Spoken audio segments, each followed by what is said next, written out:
Assalamualaikum warahmatullahi wabarakatuh, saudara-saudaraku sebangsa setanah air yang kami cintai, yang kami muliakan, yang kami banggakan dimanapun Anda berada. Kita semua sudah melihat cuplikan video bagaimana Terah Pangeran Diponegoro berkumpul menyatukan tekad.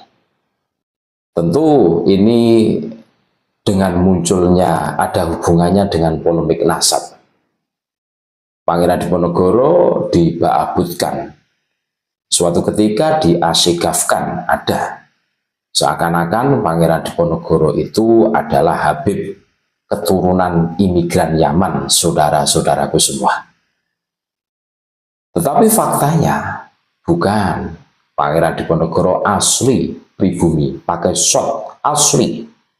Makanya Terah Pangeran Diponegoro itu berkumpul untuk menyatakan sikap. Salah satu langkah-langkah strategis keturunan dari Pangeran Diponegoro adalah adanya penyelenggaraan pameran sastra rupa 2 gambar Babat Diponegoro, Babat Ngayuk Jokarto HB4 HB5. Ini menarik ini. Ini sebagai bentuk bahwa Terah Pangeran Diponegoro sudah mulai bangkit. Terah Pangeran Diponegoro sudah mulai menggeliat untuk mengkanter gerakan-gerakan orang-orang yang tidak bertanggung jawab berani mengatakan Pangeran Diponegoro adalah Habib. Ini penting saudara-saudaraku semua. Karena di dalam tubuh kita ini mengalir genetika. Kalau kita ini dihabibkan, berarti genetika yang ada di tubuh kita ya genetika Yaman. Dan Yaman, orang-orang Yaman itu kalau di Nusantara itu pecundang. Karena apa? Habib Usman bin Yahya itu menjadi mufti atau dewan fatwanya Belanda, bekerja sama dengan Belanda dan mendapatkan gaji dari Belanda loh. Berbeda dengan kiai-kiai pribumi seperti Kiai Dul Karim, pendiri pondok pesantren Lirboyo, beliau menolak, bahkan beliau rela dipenjara karena menolak mau dijadikan mufti di Surabaya. Dulu betapa heroiknya founding father kita memberikan pengertian bahwa menjaga, membela tanah air itu wajib. Sampai sekarang kita masih komitmen dengan menjaga negara kesatuan Republik Indonesia. Dengan apa? Dengan selalu mengumandangkan Indonesia Raya, hubbul waton minal iman. Ini salah satu hiroh semangat kami yang diwariskan para leluhur. Genetika ini harus terus mengalir. Dan kita harus ingat kepada para leluhur kita. Salah satu strategi Bani Dobolowi adalah memutus nasab seseorang. Biar seseorang itu lupa akan jati dirinya. Biar seseorang itu lupa akan leluhurnya. Dan ini masalah. Masalah pada saat Trah Pangeran Diponegoro diputus, jebret, menjadi Ba'abut, menjadi bin Asyegab, atau siapalah. Pokoknya marga-marga dari Yaman, Nyaknah itu.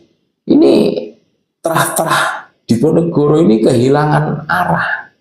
Kehilangan induknya, ibarat anak-anak itu. Seumpama bertawasul kepada siapa? Tidak jelas nanti. Dan ini masalah.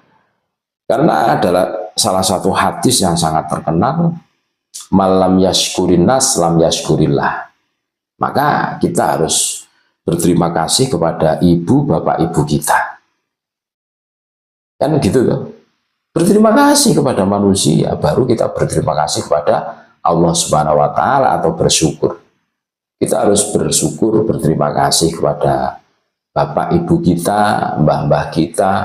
Dengan adanya lantaran beliau-beliau, kita bisa hadir di dunia ini. Dan genetika para leluhur kita, seperti genetika Pangeran Diponegoro, ini selalu diwariskan kepada para terah-terahnya.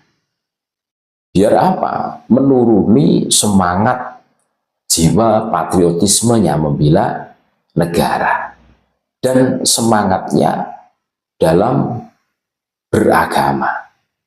Pangeran Diponegoro terkenal dengan peninggalannya tasbih dan kitab Fathul Qorib. Tasbih menurut Ki Halwani menggambarkan beliau adalah pengawal thariqah. Fathul Qorib ini kita semua tahu, Fathul Qorib adalah kitab fikih yang di situ itu memuat hukum-hukum syariat tentang Islam madhab Syafi'iyah. Jadi beliau itu ahli dzikir, beliau itu ahli ngaji. Dan ini sebagai motivasi buat terah-terah Diponegoro. Perang Diponegoro atau terkenal dengan istilah Perang Jawa itu terjadi 1825-1830, hanya 5 tahun. Tetapi dampak dari Perang Diponegoro ini, Belanda betul-betul krisis moneter. Ribuan serdadunya mati. Belanda dibuat tidak bisa tidur. Belanda dibuat ketakutan. Hanya satu orang. Siapa? Pangeran Diponegoro. Jelas kan? Makanya berbagai macam cara Pangeran Diponegoro harus ditangkap. Makanya Pangeran Diponegoro disiasati, diliciki dengan cara apa? Diajak berunding lah, diajak berunding itulah Pangeran Diponegoro ditangkap. Ngeri kan? Belanda betul-betul krisis moneter tempo dulu, sampai kerajaan Belanda itu pecah menjadi 3, Luxembourg, Belgia, Belanda. Karena apa? Krisis, betul-betul hancur itu. Secara apapun itu krisis. Walaupun cuma 5 tahun. Makanya agar tidak terjadi lagi perang Diponegoro ini harus ditangkap ini. Makanya Pangeran Diponegoro diliciki, ditangkap, diajak berunding katanya. Dan Belanda tidak berani membunuh Pangeran Diponegoro. Cuma diasingkan di Makassar. Seperti itu kan kisahnya. Tetapi giroh semangat keturunan terangnya itu sampai sekarang ini harus dijaga. Ini harus dijaga. Waku terakhir Pangeran Diponegoro ngerti baik Ba'abutkan, diasegapkan, diam-diam baik. Bikin Pak Alawi tidak bisa tidur karena berani menyenggol leluhur kita. Begitu dong. Jadi butuhnya Pangeran Diponegoro ngadepi Pak Alawi udah ngeleyop kok berat. Kita harus belajar sejarah. Kita harus kenal sejarah bagaimana heroiknya Pangeran Diponegoro membuat Belanda itu tidak bisa tidur gara-gara sepak terjangnya yang luar biasa, perang gerilyanya yang terkenal dengan sabit urang. Gitu kan. Wah, ngeri. Mudah-mudahan terah-terah Diponegoro yang sudah mulai bangun dari tidurnya ini merapatkan barisan untuk menyatukan visi misi. Siapapun orangnya yang berani memutus nasab Pangeran Diponegoro harus dilawan. Karena melawan itu wajib. Gitu loh. Di dalam satu hadis, dan hadisnya itu sahih di Sahih Bukhari Muslim. Man da'a ila ghairi abihi fahuwa ya'lamu fal jannatu 'alaihi haramun. Wa fi riwayatin akhar fa 'alaihi la'natullah. Barang siapa yang berani mengatakan bahwa si A itu anaknya si B padahal anaknya si C, dan dia tahu si A itu bukan anak si C tapi si B. La fal jannatu 'alaihi haramun. Surga haram bagi orang yang seperti itu. Memutus nasab seenak semaunya sendiri, haram surga.